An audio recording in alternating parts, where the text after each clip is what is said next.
A cool fact that many people do not know is that we speak on exhaled air. So if our intake of air is not great, then our ability to speak would be affected. If you've worked with a speech-language pathologist before, then you probably were recommended some sort of respiratory muscle trainer. And I specifically recommend the breather. And in this video, I want to explain why, how to use it, how to clean it, and why it's such a great device to improve breathing, voice, and your overall speech. So let's get started.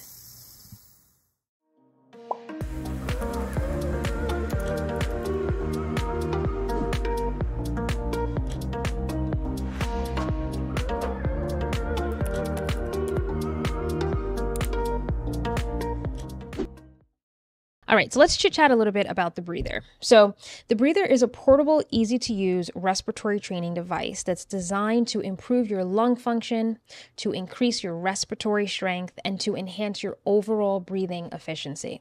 So when we breathe in and we breathe out. That's known as inhalation and exhalation, and it's done in a cycle. We use respiratory muscles to achieve this. Now, if those muscles are weak, then our breathing can become impaired. It can become shallow, and that can subsequently affect our voice and affect our overall speech. So to strengthen those weakened muscles, you have to have them work against resistance. This is essentially building on a concept that's known as respiratory muscle strength training. For those who have chronic conditions like COPD, asthma, or bronchitis, this can be a really helpful device to reduce shortness of breath and to increase your overall airflow, lung capacity, and endurance.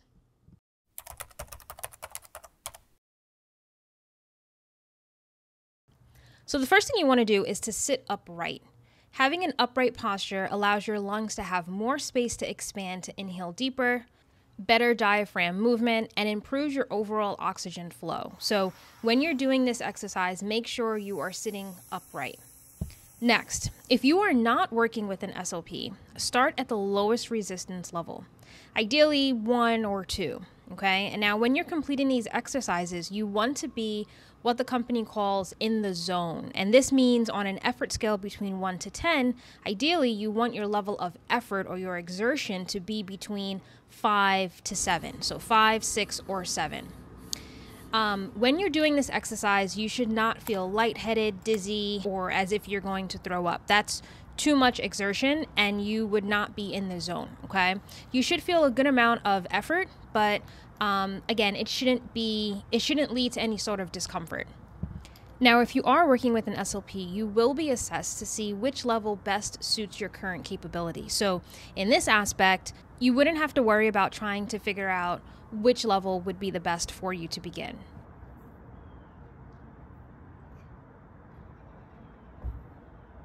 The next thing you want to do is you want to make sure that the large mouthpiece that comes in the box, you can forget the smaller one for right now, but make sure that the large mouthpiece and the breather piece are adjoined together. Then you're going to take the mouthpiece, you're going to bring it to your mouth, and then you're going to tightly form a seal with your lips around it.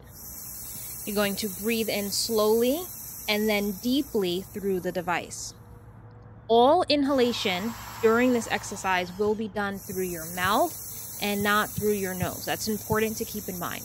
Once you have inhaled deeply for 5 seconds or more, then you will exhale through the device for as long as you can. And that is considered one full breath cycle or 1 rep. Now, it's ideal to complete 20 reps twice per day.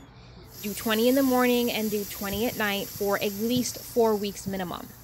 And then, of course, you can continue to use it after those 4 weeks just to maintain your performance. Now, I created another video which will be listed here, and it's titled The Breather Device Common Questions and Answers. So if you have more questions regarding use of the breather device, you can always leave a comment down below in the comment section. You can call the company directly, or you can watch this video here that I have on the screen, and of course, like I said, that I'm going to place in the description box below.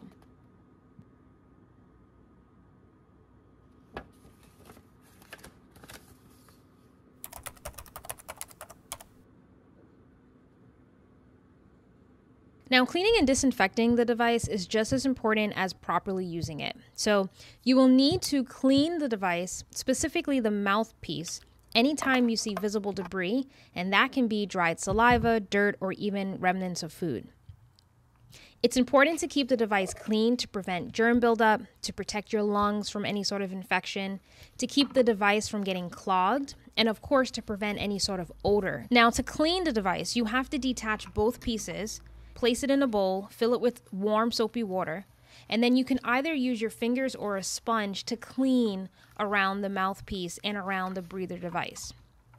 To further clean the inside of the mouthpiece, you can use a bottle brush. Once cleaned, rinse both of those pieces under running water. You're going to shake the pieces of any sort of excess water, and then you're going to lower the resistance level back down to 1 for both the inhalation and exhalation. You're going to inhale and exhale through the device, and this is going to remove any sort of that excess remaining water. Then you're going to leave it on top of a paper towel to dry overnight. To disinfect it, you want to make sure that both of those pieces are cleaned first. Then you're going to place both pieces into the bowl and soak it in 3% hydrogen peroxide for at least 20 minutes. After 20 minutes, you will rinse it with distilled or filtered water, and then you're going to let it air dry. Now, good practice would be to disinfect it at least 1 time per week. So that's it, guys. In a nutshell, the breather device is great to help improve breath support by training both inhalation and exhalation respiratory muscles. It helps to increase vocal loudness as stronger breathing muscles increase airflow, which gives your voice more power, helps to reduce strain or fatigue in your voice. It helps to improve the voice clarity that you have. Again, as better airflow allows your vocal folds, or people know it as vocal cords, to vibrate more efficiently. The other thing I want to make note of is that for those who have dysphagia, which is a swallowing disorder, the breather device is also great too because it helps to improve your cough strength. And this is important because that essentially helps you to clear your airway. God forbid any food or liquid goes down the wrong way. So just overall, it's really an amazing device, and this is exactly why I recommend it.